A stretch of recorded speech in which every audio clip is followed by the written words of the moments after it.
Olá, o Espaço Aberto de hoje vai atualizar com o deputado federal Rodrigo Agostinho, presidente da Comissão de Meio Ambiente da Câmara Federal, as questões de meio ambiente que estão com efervescência em Brasília. Rodrigo, obrigado por dedicar sua agenda aqui a esse espaço público, que a gente possa atualizando essas questões que estão em debate lá em Brasília. Eu que agradeço a oportunidade de estar aqui hoje.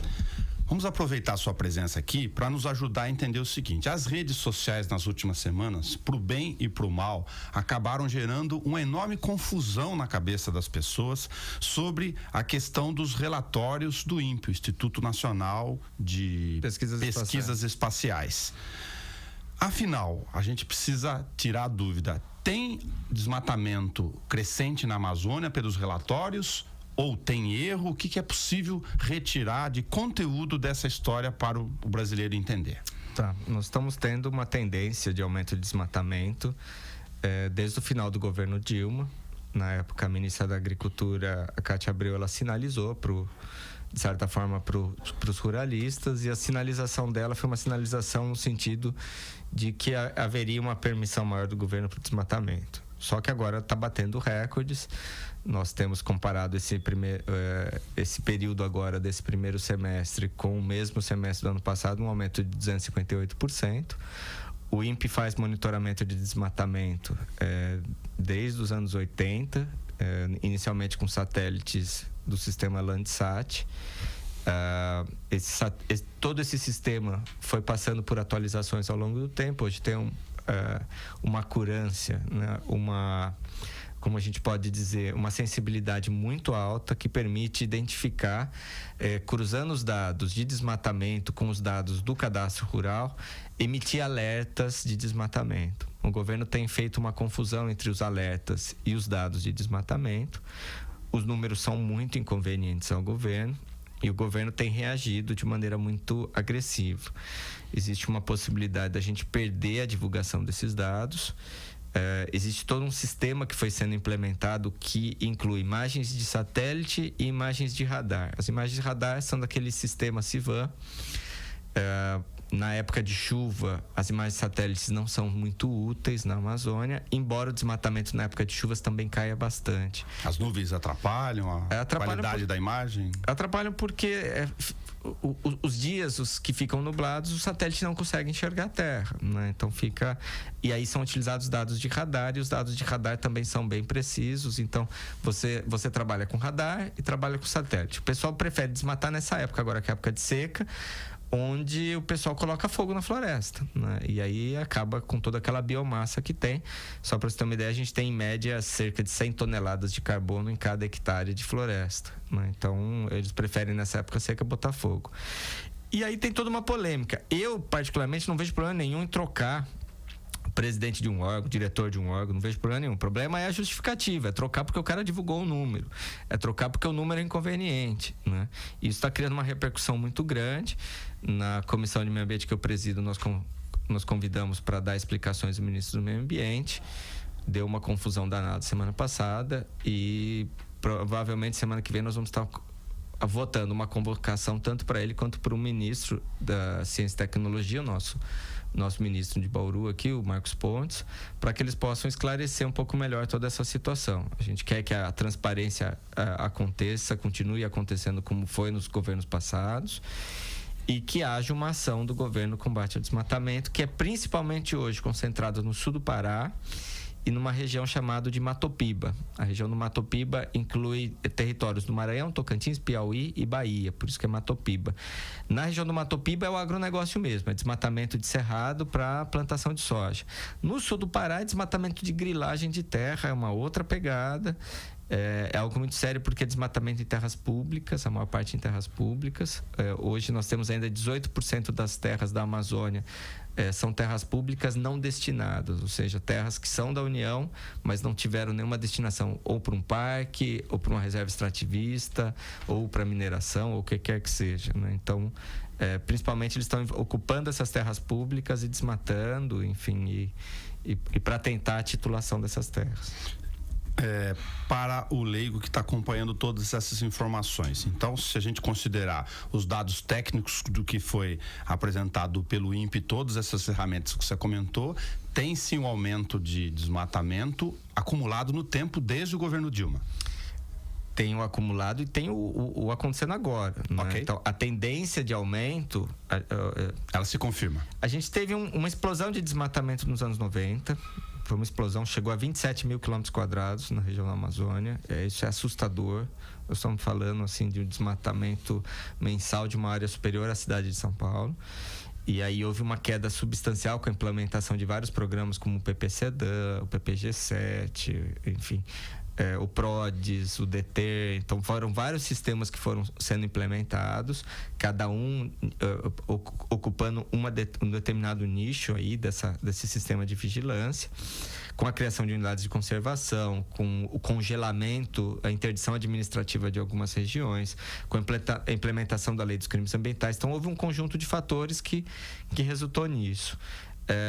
De uns tempos para cá, desde o governo Dilma, isso está aumentando e agora está batendo todos os recordes por uma sinalização do próprio governo.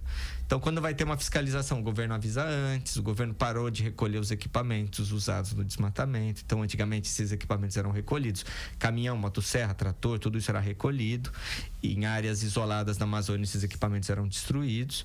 E a gente tem um problemaço aí, enfim, o governo fica duvidando da ciência e até que a crise acabou resultando na demissão do presidente do INPE, que é um dos cientistas mais conhecidos do mundo, uma pessoa de grande respeito, e isso criou uma comoção internacional. Ele deu uma entrevista, comentei com você fora do ar, onde ele fala que, independentemente da polêmica, os dados de alerta têm uma função com integração com o IBAMA, por exemplo, e outros órgãos que ele reputa que foram bastante significativas nos últimos anos, de poder fazer a prevenção, porque a ideia é que esse sistema evite o máximo possível que se derrube. Então, os alertas, o sistema DETER, que você falou, DETER, né, na palavra da linguagem técnica, ela é um serviço que ele lamenta muito se a gente perder essa função preventiva, se for o caso. Vou dar um exemplo, né? Então, o sistema começa a detectar um desmatamento de uma determinada área. Então, o sistema vai tirando fotos, o satélite de tanto e tanto tempo passa em cima da Terra e faz as fotos, e aí ele começa a detectar. E aí o sistema faz o cruzamento do seguinte: qual que é o tamanho da área daquela propriedade? Então está sendo desmatada uma propriedade que tem 20 mil hectares. Então o alerta fala, olha, pode ser que o desmatamento chegue no total da propriedade.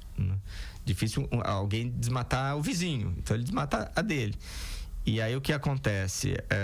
Não necessariamente o desmatamento vai ser da propriedade inteira, mas o alerta é no sentido da possibilidade de um desmatamento grande naquela área. E aí o governo tem que fazer alguma coisa, tem que mandar fiscalização, tem que mandar a Polícia Federal, tem que analisar se é em terra pública, se é em terra indígena, se é em propriedade privada. Enfim, precisa ter uma ação. E é isso que a gente está cobrando do governo e... Enfim, o Ministério do Meio Ambiente vem se defendendo, mas precisa partir para ação. Vocês sabem a essa altura, depois de 6 meses de governo, se caíram as incidências ou notificações e ações específicas visando combater isso com multas no atual governo? Não é o caso, não dá para ter esse dado ainda? Houve mudanças administrativas com a implementação da MP 870. O Serviço Florestal Brasileiro saiu do Ministério do Meio Ambiente e foi para a Agricultura, que é o responsável pelas florestas públicas, florestas nacionais, responsável por toda a implementação da política florestal. Toda a fiscalização continua no IBAMA, o IBAMA e o ICMBio continuam no Ministério do Meio Ambiente, mas a gente percebe que houve um desmonte, um desaparelhamento aí das estruturas de fiscalização. Isso pode ser algo que tenha ajudado a essa situação de impunidade, de desmatamento prolongado. Uma parte dos ruralistas quer a anistia das multas, quer a anistia do desmatamento, e isso é algo bem complicado. O que a gente precisa é que o governo efetivamente tome uma atitude. O ministro Ricardo Salles esteve na comissão, foi bastante tumultuada a relação com a oposição. Ele tomou alguma posição ou deu alguma luz sobre as questões de se continuar fazendo esses relatórios de alerta, desse serviço não parar de funcionar, o que seria mais importante? Não, ele não deu nenhum sinal. Ele falou que não duvida dos dados, mas que ele entende que os dados estão sendo interpretados de maneira errada. E nós para nossa surpresa, o maior apoio que está tendo ao combate ao desmatamento está sendo dos próprios ruralistas. Os ruralistas estão com muito medo da reação internacional. Diversos compradores de produtos do Brasil têm sinalizado que vão começar a comprar produtos da África e da Ásia em detrimento dos produtos brasileiros se o Brasil continuar com desmatamento. E dentro da Comissão de Meio Ambiente, que é formada por muitos ruralistas, a comissão que eu presido, foi criada uma subcomissão só para analisar o desmatamento ilegal. E os ruralistas estão apresentando inúmeras propostas de combate ao desmatamento ilegal, entre elas a possibilidade da gente votar ainda esse ano o pagamento por serviços ambientais, que é uma remuneração para quem manter a floresta de pé. Então, o proprietário rural que manter parte da propriedade com floresta vai receber por isso. Então, isso é uma medida que é de grande sucesso em muitos países, começou na Costa Rica e hoje boa parte dos países com floresta adota essa medida de remunerar de alguma forma quem mantém a floresta de pé. Pelo bem ou pelo mal, a reação internacional do ponto de vista de pressão econômica, cada um com seu poderio nessas relações, pode criar um certo equilíbrio nessa relação, então, pelo menos da reação inicial.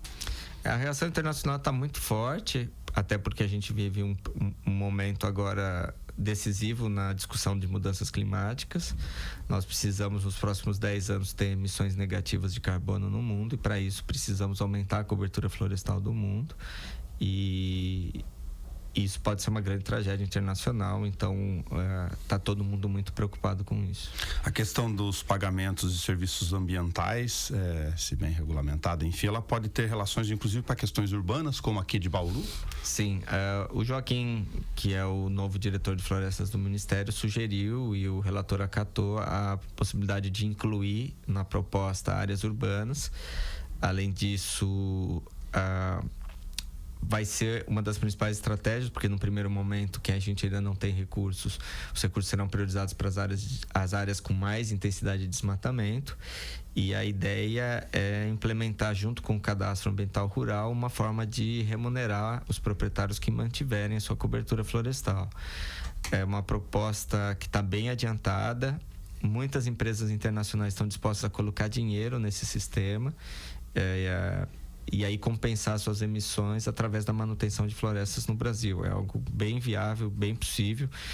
Só para você ter uma ideia, seria multiplicar o Fundo Amazônia por 10, né? Hoje tem 3,4 bilhões de dólares no Fundo Amazônia, a gente estaria falando em 30 bilhões de dólares, um valor bem alto, só de recursos externos que entraria no Brasil para manter todo esse sistema de pagamento por serviços ambientais, pagar por manter a floresta de pé. Tem algum tipo de um critério básico? Quais seriam as principais regras para pagamento efetivo? Não foi feita, obviamente, a regulamentação, porque a gente ainda está no texto da lei, mas a ideia é pagar serviços ambientais ecossistêmicos, e aí você priorizaria, por exemplo, regiões onde você tem que manter uma cobertura florestal maior porque é a área é produtora de água.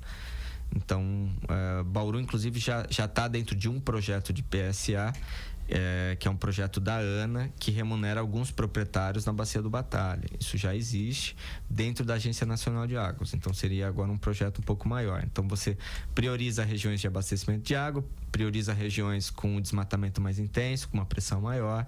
Então, a ideia é priorizar áreas mais sensíveis, então criar critérios para isso, e pode ser que sejam por editais, e a remuneração vai ser feita por contratos, né? Então, o governo lança os editais e depois remunera por meio de contratos. Você está comentando que a Agência Nacional de Água, a ANA, ela já trata a água como um ativo nessa relação, não? Sim, a água, e a ideia é tratar agora o restante da biodiversidade, do carbono, enfim.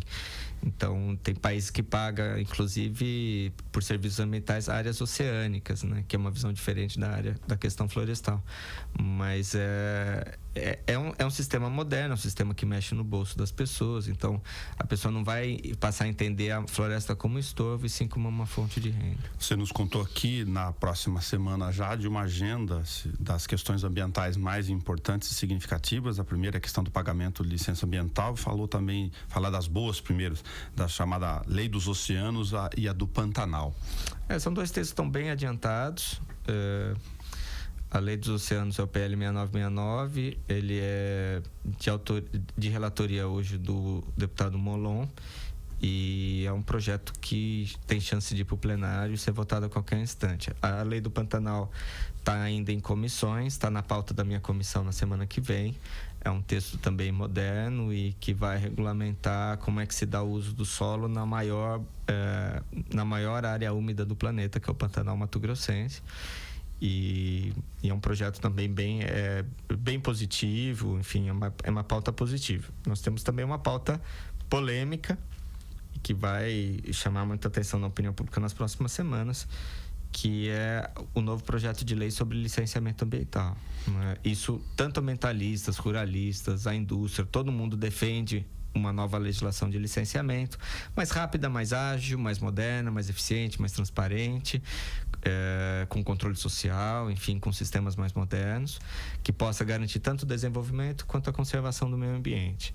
Acontece que tem grupos que vão fazendo pressão e esses grupos de pressão estão pedindo para que determinados setores não precisem mais de licença ambiental. Os dois setores que estão fazendo mais pressão é o setor rural e o setor da infraestrutura. Estradas entra aqui? O setor de infraestrutura não quer mais ter que ter licença para, por exemplo, fazer uma estrada. E isso é bem polêmico, né? Porque uma estrada, por exemplo, na Amazônia, você tem o desmatamento da estrada, que por incrível que pareça é relativamente pequeno, porque só o desmatamento da estrada, mas abre uma fronteira nova e aí todo mundo que tem propriedade próximo da estrada também vai começar a abrir, começa a desmatar, enfim, ele é indutor de desmatamento. Na região, por exemplo, do Rodoanel em São Paulo, o licenciamento obrigou que todas as áreas lindeiras ao Rodoanel fossem compradas e se transformaram em parques para não deixar que o Rodoanel fosse indutor de mais desmatamento. Então, o licenciamento às vezes ajuda nesse processo e o governo está com uma agenda desenvolvimentista muito pesada e não quer que nada tenha licença, então é algo bem polêmico e que vai ser discutido nas próximas semanas. Acho que na semana que vem a gente termina de votar a nova lei de licitações, são 23 emendas que estão na pauta, o texto base já foi votado. E aí a gente já entraria na lei de licenciamento ambiental.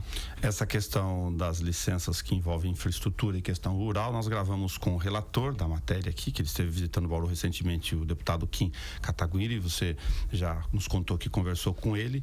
E, entre outros pontos, a gente debateu essa questão prevista na lei de que estradas que já foram licenciadas em outro momento, ou estão lá com os projetos aprovados inicialmente, de quilômetros, mas que não foram executadas, as obras inacabadas, tem várias pelo país, de que eles estariam livres nesta questão. Isso entraria na discussão também? É desse modo mesmo? Isso não é tão polêmico? Eu junto com quem a gente coordena o grupo de trabalho dessa lei, eu sou o vice-coordenador, ele é o coordenador, ele é o relator que a gente chama o relator informal da matéria. E a gente tem conversado bastante. Eu defendo, por exemplo, que obras de recap, de tapa-buraco, pequenas melhorias, isso realmente não precisa de licença. Então, vou dar um exemplo, uma rodovia, um determinado trecho, você tem ali a necessidade de uma rotatória, porque tem muito acidente naquele local. É uma obra pequena, baixo impacto, no máximo algumas árvores serão removidas. Então, esse tipo de situação eu vejo com muita tranquilidade, né? Obras de recap, não faz o mínimo sentido exigir licenciamento. Agora, por um outro lado, a hora que você vai fazer a duplicação de uma rodovia, a abertura de uma rodovia nova, a pavimentação de uma rodovia de terra, você tem um conflito com o meio ambiente muito grande, isso precisaria ser analisado. A gente aceita que seja um processo rápido, mais ágil, enfim, isso não incomoda os ambientalistas. O que incomoda é você não ter a preocupação com o meio ambiente, até porque as estradas brasileiras morre muito bicho também nas nossas estradas por falta de preocupação com isso, né? Rodrigo, o Código Florestal, quando foi gestado lá atrás, ainda pelo Aldo Rebelo, a gente também conversou com ele aqui, ele teve críticas dos setores mais técnicos ambientalistas e uma série de questões que acham que não foi bem ajustado. O governo, nesse momento, tentou implementar uma primeira medida provisória, vocês conseguiram barrar ela, e ele tenta uma segunda investida. Esse assunto volta à pauta do Congresso, então? Volta. Foi criada uma comissão mista. Eu pedi ao presidente da Câmara para fazer parte dessa comissão. Eu fui designado, sou um dos membros da comissão que analisa essa medida provisória. Ela está sendo presidida pelo senador Irajá, que é filho da senadora Cátia Abreu, e relatada por um ruralista, que é o deputado Zé Mário Schreiner. Ela, a princípio, prorroga o prazo para adesão ao cadastro ambiental rural. E, por um outro lado, os ruralistas apresentaram várias emendas, entre elas uma emenda que anistia todo o desmatamento realizado no período de 2012 para cá. Só para você ter uma ideia, eu nunca achei que eu ia defender o texto do Código Florestal 2012, que é a Lei 12.651, porque o Código Florestal 2012 ele já fez uma anistia de 60 milhões de hectares de área desmatada. E agora, com essa proposta, se for aprovada, anistia de mais 6 milhões de hectares de área desmatada, uma área do tamanho da Bélgica. Então, a gente está bem assustado e nós conseguimos derrubar a primeira versão. Nós perdemos na Câmara, mas ganhamos no Senado, num acordo que nós fizemos com o presidente do Senado, Davi Alcolumbre, e agora tem uma nova medida provisória sendo gestada e nós vamos fazer todo um esforço para diminuir o tamanho do estrago. Você falou da nova lei de licitações, já deu para, entre tantos assuntos aqui, dar uma olhada se ela atualiza, se tem uma série de questões da lei de 93, né, 8.666, você como prefeito lidou muito com ela no dia a dia, tinha coisas que são consideradas já bastante superadas, mas também o governo, lembrar que o governo Dilma tentou fazer um regime diferenciado, entraria um pacote maior aqui, então nem tanto ao céu, nem tanto à terra, como que ela está?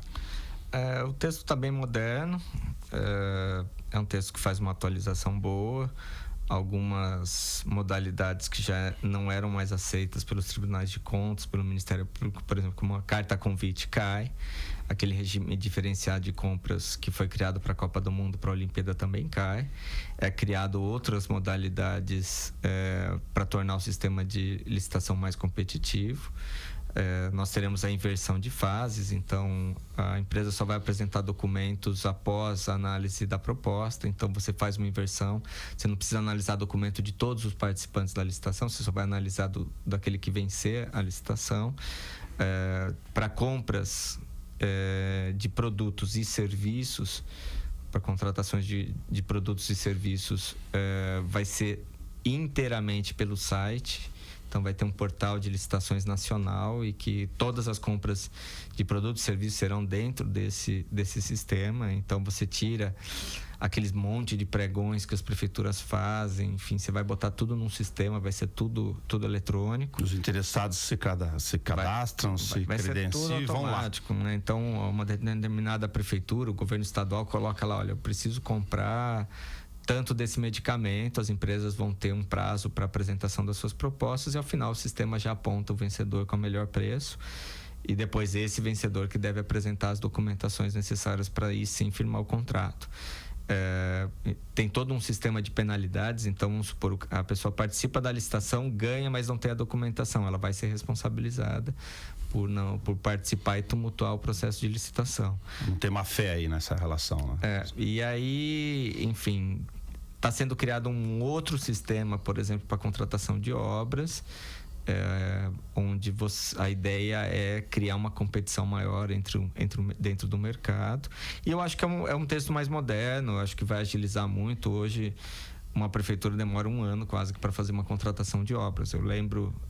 Sofreu bastante com isso. Eu demorei quase 2 anos para conseguir aprovar o PAC, depois quase 1 ano para licitar. Algumas empresas que ganharam a licitação não tinham os documentos, estavam em situações complicadas, isso se arrastou, algumas empresas começaram as obras, outras não. O Gazeta teve que concluir processos de licitação da minha época e retomar as obras. Então, assim, quem já sentiu na pele sabe que a nova lei que a lei atual de licitações ela é muito complicada. Isso já está ajustado para ir rápido para o plenário? O texto básico já foi aprovado, agora está na fase de aprovar as emendas. São 23 emendas que foram apresentadas e provavelmente isso deve ser colocado em votação na semana que vem. Tá. A questão do Fundo da Amazônia, a gente não falou aqui, mas igualmente importante, a questão das doações da Noruega, sobretudo na maior parte, e da Alemanha, com o ministro Ricardo Salles, se deu para dirimir um pouco fora da revolta da relação política lá na comissão, a forma de utilização disso. Eu entendo que tudo pode melhorar, né? Então você tem uma gestão do Fundo Amazônia hoje sendo feita pelo BNDES, acompanhada pela Controladoria Geral da União, pela AGU, pelo TCU, só que o Ricardo Salles ele é contrário, por exemplo, à contratação da sociedade civil em algumas regiões da Amazônia para prestação de serviços relacionados às ações do fundo. Ele acha que o dinheiro tem que ficar inteiramente na mão do governo. é uma decisão aí pessoal dele. Ele defende que parte desse dinheiro seja utilizado na regularização fundiária de unidades de conservação. Acontece que as unidades de conservação na Amazônia foram criadas 100% em terras públicas, em terras chamadas de terras devolutas, e aqueles que reivindicam direitos lá na Amazônia normalmente são grileiros de terra, são pessoas que não possuem a documentação relacionada à terra. E, então tem uma série de conflitos aí. Conversei muito com os embaixadores da Noruega, tive várias reuniões na própria embaixada na Noruega, tive reuniões com parlamentares tanto da Alemanha quanto da Noruega, que estão muito preocupados porque é dinheiro desses países que está sendo investido.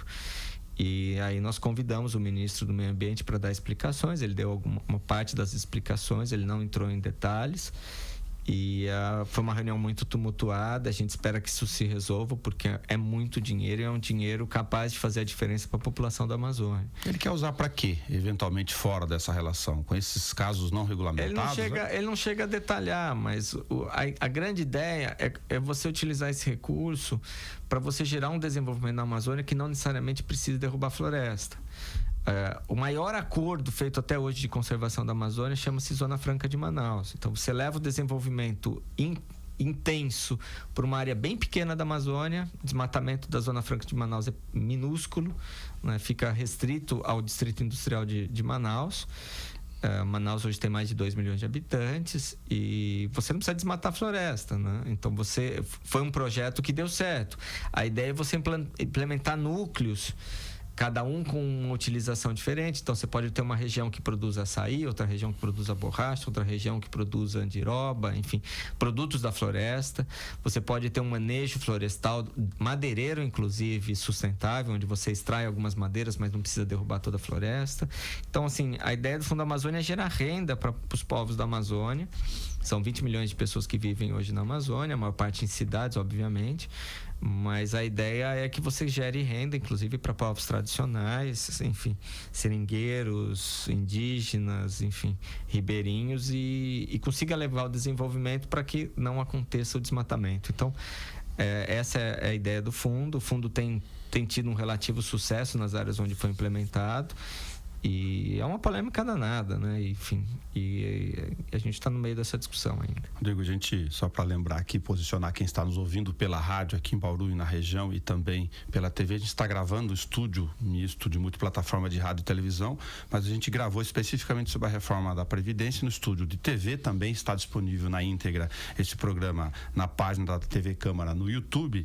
A capitalização, você combateu ela bastante aqui entre as propostas que foram discutidas na proposta original, caiu, o Congresso, através da Câmara, aprovou o segundo turno agora, né?